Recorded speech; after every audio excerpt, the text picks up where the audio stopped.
Pulse সূর্যোদয় ও সূর্যাস্ত উপভোগে প্রতিদিন হাজারো পর্যটক ছুটে আসেন এই সৈকতে, কিন্তু সেই সৌন্দর্যের মাঝেই এখন আতঙ্কের নাম বালুভর্তি জিওব্যাগ।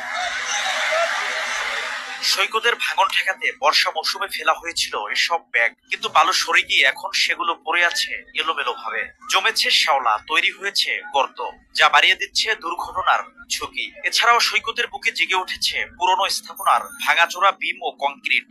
জ্বরের সময় সেগুলো পানির নিচে থাকায় দেখা যায় না। গোসলে নেমে হাত পা কেটে যাচ্ছে পর্যটকের। শ্যাওলা ভরা যে পিসের পাটটা, এটা কিন্তু খুবই রিস্কি। ছোট বাচ্চারা থাকে, তারা অনেক সময় মা বাবার কাছ থেকে আলাদা হয়, আলাদা হলে তখন একটা রিস্কের কারণ হয়ে দাঁড়ায়। প্রতি বছর আসলেই একটা বরাদ্দ তৈরি হয়, প্রকল্প তৈরি হয়, এটা ভাগ বাটোয়ারা, এটা বিশ্বকারে আসলে পারফেক্ট একটা না। পানি উন্নয়ন বোর্ড জানিয়েছে আপাতত একটি অস্থায়ী প্রকল্পের মাধ্যমে ভাঙন রোধে নতুন করে জিওব্যাগ ও জিওটিউব বসানো হবে। পাশাপাশি ঝুঁকিপূর্ণ পুরনো জিওব্যাগ সরানো হবে। সমুদ্র সৈকত স্থায়ী একটি ডিপিপি আমরা ইতিমধ্যেই মন্ত্রণালয়ে দাখিল করেছি। বাজেট পেলে স্থায়ী প্রতিরক্ষার কাজ আমরা হাতে নেব। 18 কিলোমিটার দীর্ঘ সৈকতের শহর কুয়াকাটাকে